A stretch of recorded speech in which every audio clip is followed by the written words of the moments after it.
Tell me the story. The dogs are all on the wrong spot. Once upon a time. The lady called Nathania. Who? Yeah, no, that's not my name either. Just for clarity and those who are new, Nathania. Oh, that was a South African version. So my full name is Annette, my full name is Nathania. As gifted by my mother. So we developed a story. So we all know this, we know we're doing teaching to the Northeast. We know it's a good thing, we know it comes from research, we know it has lots of jargon. For example, give me a piece of jargon up here. Northeast. You're worse than mine. In fact, you are like my class. We'll just name all of our quadrants. Discursive, thank you. Yes. So we know that there are other 4 quadrants. We know that they are named after directions on the compass. Something like discursive. Absolutely. There's lots of jargon in that. So we want to simplify it so that we know what it means. Because if we don't know what it means, we can't give it the fidelity. So we all know fidelity. That was the first word we learned around teaching to the Northeast. And we got that locked and loaded. Things need to have fidelity. They need to be true to the nature of what it is. But after that, things get very jargony. And so if somebody was to walk into our school and say, what's this Northeast thing? We need to be able to communicate that in a way that we understand. When we have new people coming into our staff, as we have recently, we need to be able to communicate to them, what is this thing? Because this is a very, very important thing to our school. Why is it important? Apart from Jack said. Nat said. Oh, that makes it the least important thing in the room now. Why is it important? Improve student outcomes. Improve student outcomes, all simple. 4? So so I asked you last time to come up with a bit of a narrative. So we used Read Writing Hood and we came up with our map, our narrative. So I asked you to tell a teaching to the Northeast story. So if we revise that, who are the characters in this story? Who are the characters in our teaching to the Northeast story? Teachers and students. Okay, so that's the first thing. We're dealing with teachers and we're dealing with students. They are the characters in the story. What's the setting?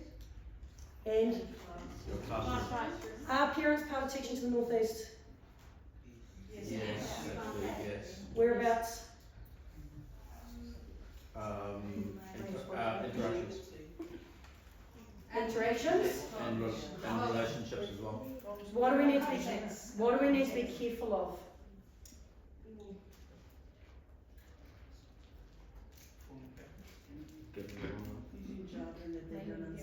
Okay, using jargon that they don't understand. What is their role? So in my class, when we're talking about we're doing stories and we're pulling out the characters and the setting and the problem. Because every story needs a character, a setting, and a problem, right? When we're pulling that out, some kids will go, the dog is a character. Is the dog necessarily a character? Or this person is a character because they were mentioned. Who are the 2 big players in this? Students, teachers. Staff and students. Okay? Yes, parents have a role, and we're not denying that, and we're not saying that they don't.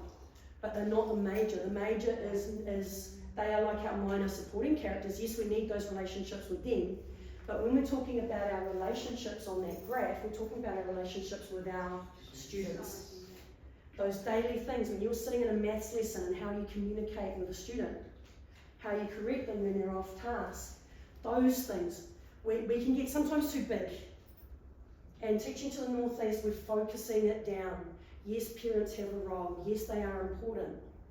But they're not the major players when we come to teaching to the Northeast, because we're not teaching our parents. And I think that's the key thing. We're teaching to the Northeast. We're not teaching our parents. We're communicating with our parents. We're working with our parents in partnership. But who are we teaching? Our students. So I think it's important to keep that in mind. What's our setting? And these walls, right?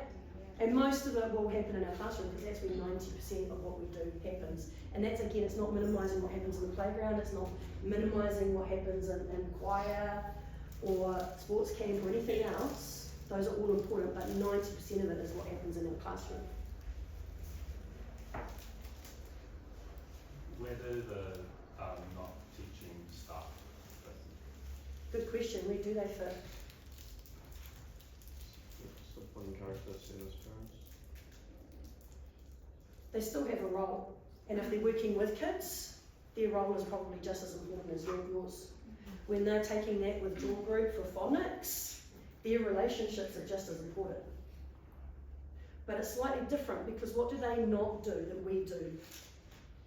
When you look at that graph, if I go back to that graph,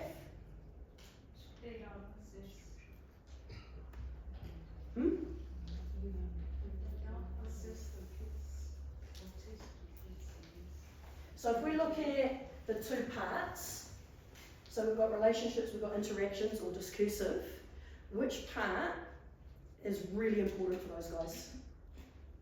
Of those two relationships, right? And we're lucky we've got people who build amazing relationships with our superstars, with our learning support students, those kids who need it. And that's probably the heart of what those guys do. Who does the discursive? We do. Because they're not trained teachers. They're not designing their programs. And feel free to correct me, Becky, anywhere along the way, I'm sure you will. I mean, it was different with someone like Sarah or Helen, who do design programs and do amazing work. But they're different to some of our other LAs who actually didn't sign up for that, and they don't have the skills and the training to be able to go, hang on, I've just sat with this group and today didn't really work, where do I go to next, or do I need to modify? That's where they should be coming back to us as the professionals for that guidance and support. They are not hired to design programs. They're there to implement and to support us, but they're not trained teachers, and we can't put that on them. So do they have a role in this? Absolutely. But their role comes from their relationships, which is the strongest part of what they do, and I think we'll all say that they are amazing at that, yeah? We are so blessed. But this part is our part. What does that student need to be successful? What teaching? Which phonics program is going to work? Do I need to do this or this? Now, when I say which phonics program, that's not saying juniors free choice. I know you guys have your phonics program. That's more up at my end, where we do have kids doing phonics. How do we best serve those needs? How do I best meet the needs of Autumn? And that's not Malia's job, that's mine. And then I say to her, this is what we would like you to do, and this is how we would like you to do it, and Helen supports and training her. But it's my job. So when it comes to this, and I'll come back to this one here. So this is Russell Bishop, who went and did research and research and research and research. What are each of those dots? Teachers. They're teachers. They're actually not LAs, they're teachers. So our major characters in this, our major players, are classroom teachers, are those teachers who are doing CRT programs as well, because you're in our classrooms, you're teaching them just the same as we are. And our students, it's about that relationship. The others are important, but when we focus on teaching to the northeast, these are our main players. Yeah?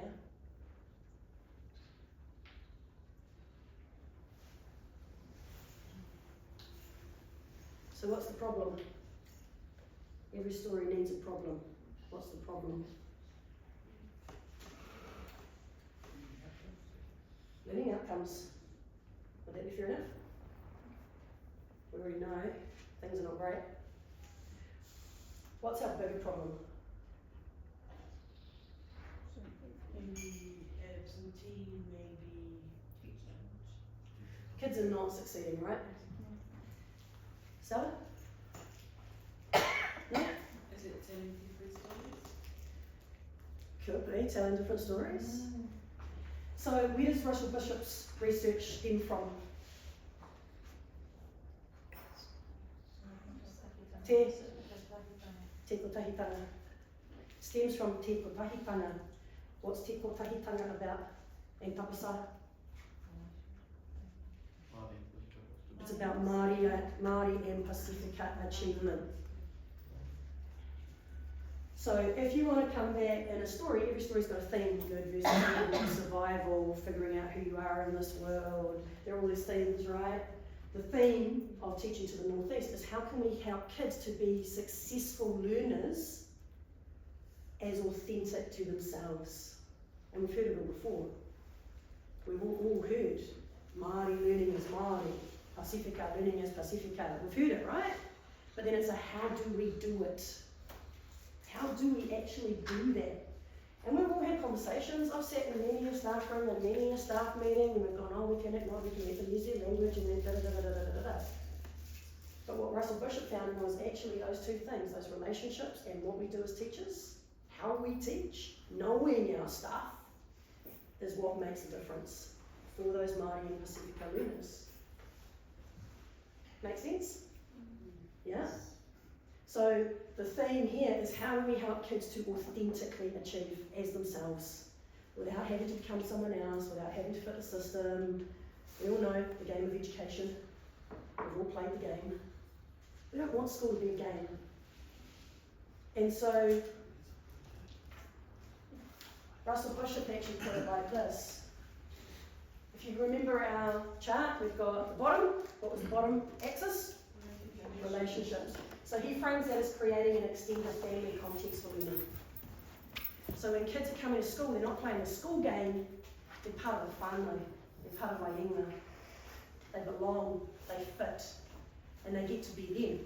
We all know when we go home to our family, we're different people, we have different personalities, we have different ways of being. Some of us are crazier, some of us come out of our shells, some of us have different roles. We get to be our authentic self. You know, my kids don't believe me. When I go, I'm really quiet and shy, and they go, what the heck? No, you're not. What are you talking about, woman? I am, I'm naturally. There's a reason I'm not in the staff room.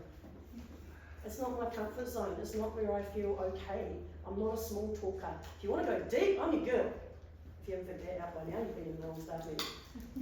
I'm your girl, you know? And when I go home and it's just me, and I love it because I don't have to fight over dishes, the remote, or anything else. But I also get that peace where I get to recharge. Because being amongst people just draws, it just sucks me dry of my energy. You know? Yeah. And yet most of us would go, Muncie's this out there person, vivacious, full of energy and life. But when we're at home, we get to be who we need to be, right? And we want that same thing for kids. Rather than at home I get to be this person, and then when I come to school I need to turn into someone else. And it's not that I turn into someone else.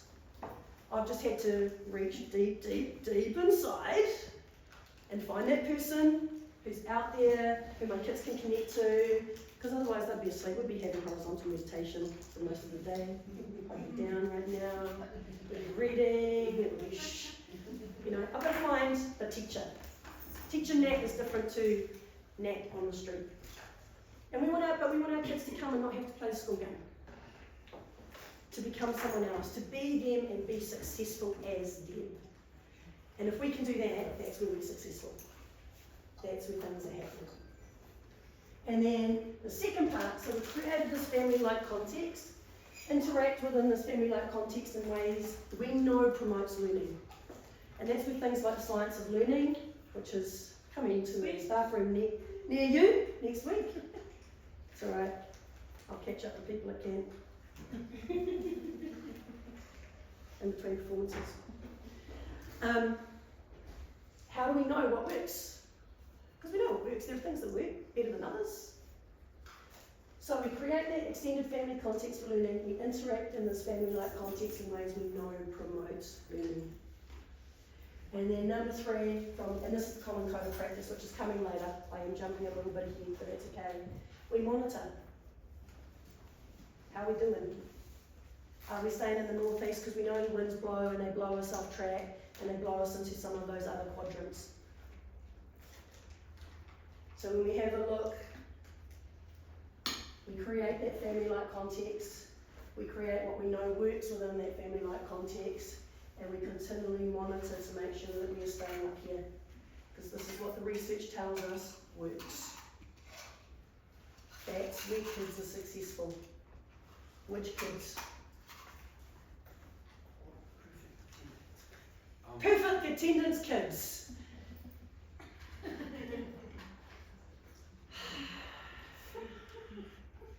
I need to have a tea ready, come good. I'm just thinking about the problem before. Like, I think another one though would also be like understanding if a teacher's not in the northeast, understanding why they're not in the northeast. Because I get the monitoring as part of it, but there can be other reasons why a teacher might not be in the northeast, and so you're trying to investigate that. Absolutely, absolutely. And like anything, so we talk about mastery and learning. So you start off, you're learning the skills, you then, or if you put it into MCS speak, lift, rise, soar, yeah? You start off at lift, you go to rise, and then you move to soar, where you could actually teach someone, show someone, you're confident, you've got mastery. Now if you put that into a maths context, so whatever level you teach, a kid reaches mastery. Then they go to the next year up and they're doing the same concept, so it could be place value, it could be multiplication, but now it's that bit harder. Are they still at mastery or do they slide back? Well, they come back because it's new content, right? You don't automatically go, yeah, I've got it, because otherwise why are we here? It's called learning. We come back to lift. Now it's not that we don't have lift for what we've learned, we're still at mastery for that, but we've moved into something a little more difficult. And so we've come back, and we might be at lift, we might be at rise. We've got to work hard, we've got to learn it. And we're constantly going through this ebb and flow and ebb and flow. And as teachers, we go through that ebb and flow as well, when you stop to think about it. You come to a new school, new systems, new ways of doing things. What the heck, I'm trying to get my head around it. You're naturally going to have that ebb. And then you hear for a little while and you go, okay, yeah, no, got the routine sweet, I've got my flow again, up I come. You get a class, and we all know those cohorts, you just get that year where it's harder work than it was the year before. You get that year that clicks, you get that year that doesn't click. And again, those relationships become harder.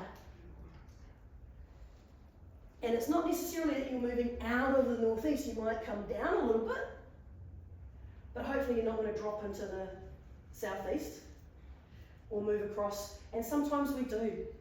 Sometimes we do. You know? I've had classes where I've gone in and I've gone, holy heck, and I've been holding on for dear life. Absolute dear life, going, what do I do? How do I get through to these kids? And I've slipped into more over here because I've become authoritarian. And I'm just trying to stop that kid from walking out of my classroom or from a fight breaking out. But you learn, you build, you move on. And that's the key, is that we're always monitoring, and it's realising when you're in that situation. Holy heck, I am really tired, I'm starting to get grumpy, my relationships are starting to move back a little bit. I need to do something about this. And that's okay. We're in ebb and flow all the time. And I think the key thing is being aware that we all move, we all transition.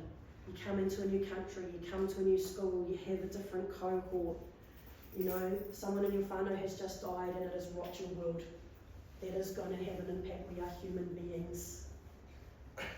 But good teachers, good teachers. It's still in there, it's not gone, it's not lost.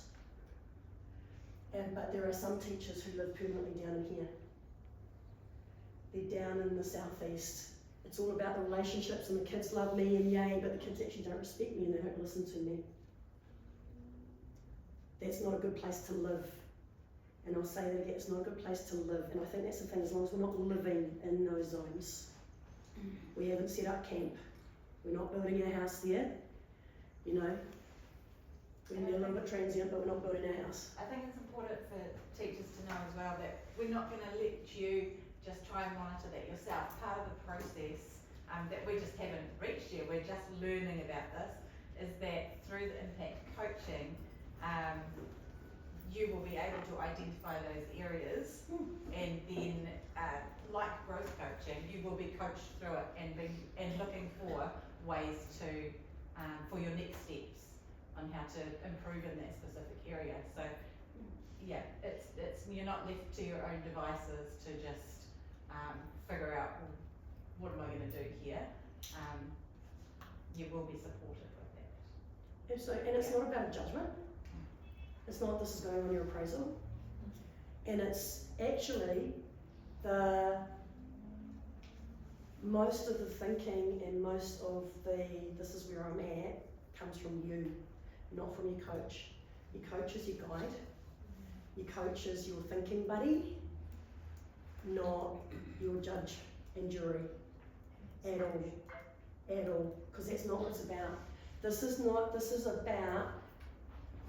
is me taking teaching to the northeast and going, where do I think I am?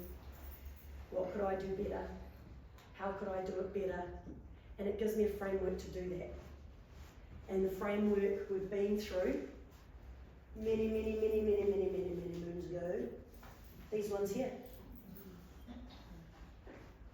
So creating that family-like context, how do we do it? We reject deficit explanations. It's the kids' fault. Why aren't these kids learning it? I've taught it and they haven't learnt it and I haven't taught it. We've got to reject those things. You know, a kid might be away, but when he comes back, is he here to learn? Not, oh, you're away, you're the problem. You've come into my class ready to learn, that's awesome. I know, it's tough, we will deal with the absenteeism. And it is tough. But we've got to meet that kid where they're at, not where we think they should be. Number 2, caring for and nurturing the learner, including their language and culture. Creating a family-like context for learners, voicing and demonstrating high expectations. That we don't know, oh, it's okay. We've all heard it. You know, those subconscious biases that we have, those unconscious biases that we're not aware of. And they do exist. They do exist.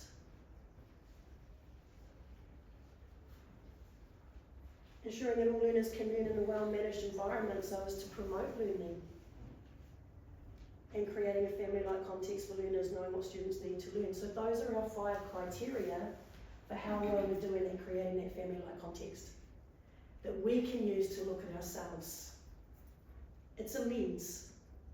It's a lens. That's all it is. It's not a judgment. It's not a tick, you're doing it, tick, you cross, you're not doing it. Oh, you're a 7 out of 10. Why aren't you a 9? None of that. And we're in the perfect place. That doesn't happen. So this is purely a tool to help us look at how can I be the best teacher that I can be. I'm going to have bad days. It's okay. We're human. We're going to have bad periods. That's fine. But how do we get ourselves out? Actually, I'm not knowing what students need to learn at the moment. I'm just going through the motions of living on for dear life, or I'm not setting those high expectations. I need to redo that. Or actually, I am bringing some deficit thinking. And then we can make those changes. And that is between you, potentially your coach, and your higher power. It's not, it's going to be written down and taken to JAX and the SRT. That's for you as a teacher.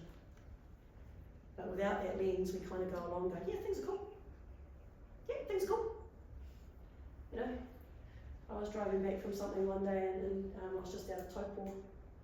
And we had a great day, great time. I'd taken a couple of teachers, they were riding with me, we just dropped one off in a small town, about 50 metres out of town, bang!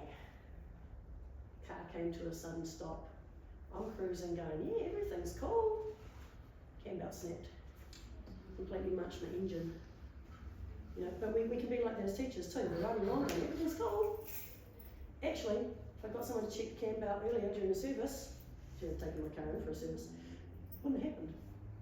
Think of this as the service for your car, your teaching car. Whether you drive a Mini or a Lamborghini, it's up to you. Service your car. Does that help? Yeah? Any other questions or things to add? That did not go where I was expecting it to go. No? in a state of shock. Okay.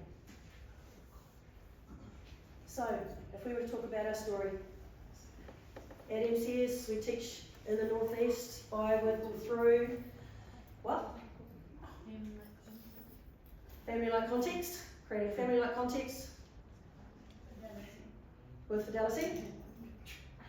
What's the other side? Interactions. So knowing what we need to teach in order to promote that learning. And then down the track, not now, down the track, we monitor. So that's where our coaching comes in. We monitor what we're doing to make sure that these are keeping us in the northeast, or are moving us towards the northeast if we're not there yet, and that's okay. And that's our story. Our story is that we want to ensure that all of our learners are successful as their authentic selves through creating family-like context with interactions that promote learning so that all our learners achieve success. And that's our story. Would that be fair? Keep it simple. Keep it really, really simple. And then we can look at, okay, how we break down, what do those things look like? That's for a later date. If we've all got the big idea, this is our story. Our story is we want success for our learners as their true, authentic selves. We want every learner to be successful through creating a family-like context, with interactions that promote learning in that family-like context. We monitor what we do to make sure we're staying in the northeast, and then we're all successful. Are we all okay with that? Sweet. That's probably enough to fill your brains with right now. You're all in a state of shock. So it wasn't where I had to go, so that's okay.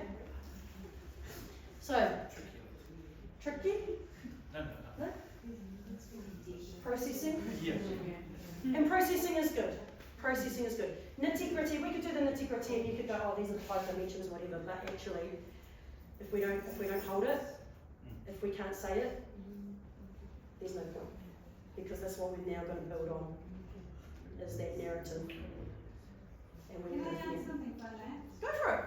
So, and my understanding is that this is something we are already doing. This is our practice, our everyday practice. It's only, like Annette said, improving, helping ourselves to improve our practice and be a better teacher. Just learning to be a better teacher, that's it. So, if we're thinking about, oh, this is something new that is coming and I have to focus and I have to learn and this and that, let me tell you, this is already there in place. We're doing it every day, and it's only helping us to be a better teacher. Just that. And I think it's where you identify, you know, I might be over here sometimes, how do I get myself over here more? How do I get over here? It might be I'm down here, how do I get up to here? And that's all it is. It's because number one, we've got to be honest about where we're at, right? If we're not honest about where we're at, how can we say where we need to go? Because we can all go, yeah, I'm the best teacher in the universe, man, nothing wrong with my class, woohoo! And then you see my kids screaming through the playground, you know? Or you see my data, and you're going, does not compute. You know, and I talked about this the first time, we all want to feel good about what we do. None of us come here to fail. None of us come here to do a bad job. But we've also got to be honest. And number one thing is that honesty, and that's why it's not public and it's between you and your coach, and it's about you and your practice, so that you can be honest. Because we can all, I was looking at something the other day, I'll check it out, I'm not sure what you're going to get, this one. This is from a different school, we've taken from Russell Bishop, and they've broken it down, which I think is quite a nice way of doing it. So, Southeast teacher. So we want to be in the northeast, a southeast teacher. Explicit focus on building rapport or trust with Akonga. So they're all about building trust and relationships with their students. Makes excuses for the lack of academic achievement of Akonga. Oh yeah, but you know, he's been a bit low, or granddad died, or they're making excuses. Because they want the best for the kids. And that's understandable. Consciously holds lower expectations out of pity, tries to protect apunga from failure. All been there, all done that. We don't want our kids to fail. But sometimes we treat them as though they're lower than what they are. You know? I had a kid at year 8 who went, wait, is that division? I went, yeah. He went, but that's easy. I went, yeah. I went, I've never been allowed to do it before. Because he couldn't get past addition and subtraction, he wasn't allowed to do multiplication and division. And yet he's going, but if I can do that. Because he'd been treated like he couldn't. And again, that's not from a bad teacher, that's from a well-meaning teacher. Either over-scaffolds instruction or dumbs down the curriculum.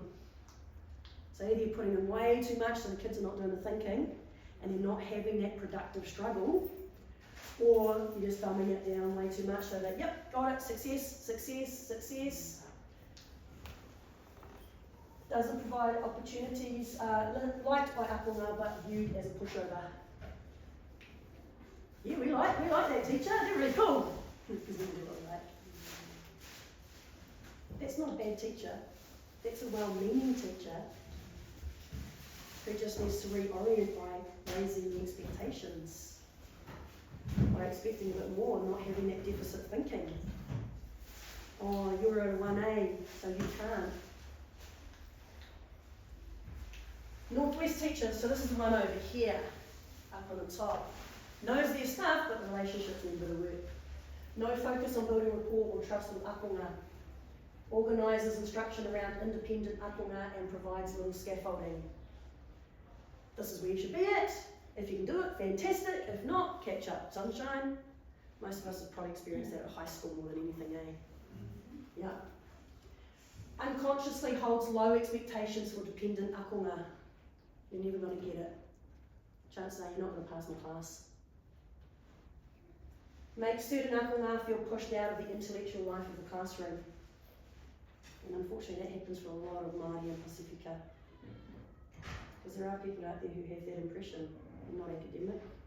Excuse me?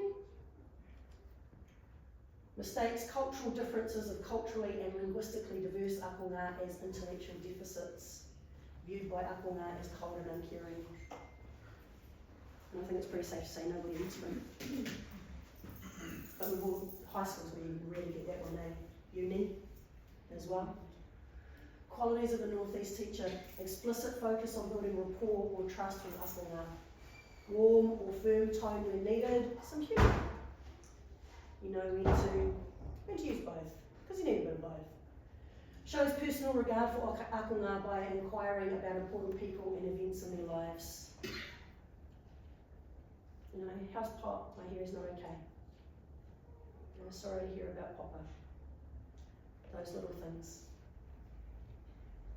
Earns the right to demand engagement and effort. So you've built that relationship where you can demand a little more from your kids. You can push that a little bit more because you've got that relationship. Very competent with the technical side of instruction.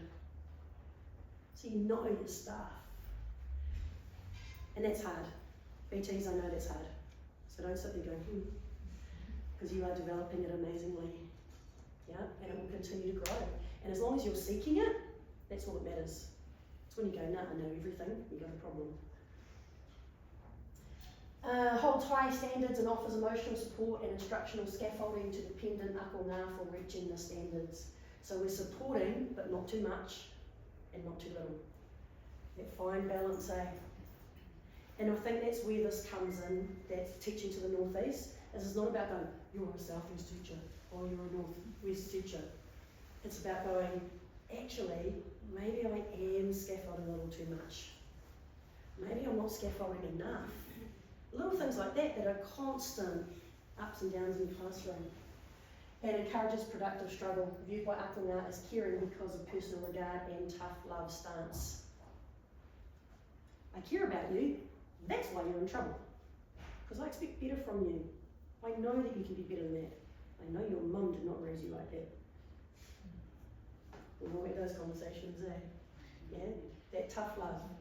I care about you, and that's why I'm not going to let you act like that. Because you're better than that. Oh, mate. So does that give a little bit more context and help a little bit more with those quadrants? I think rather than just their labels, that we can go, oh yeah, I can see myself in that statement. And there'll be statement, and you're not going to tick everyone on that list.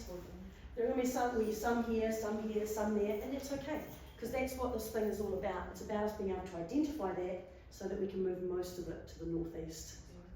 And again, this is not a short process. This is a long-term process. You don't have to change tomorrow. And in fact, most of you don't need to change much at all. You just need to keep being your amazing self.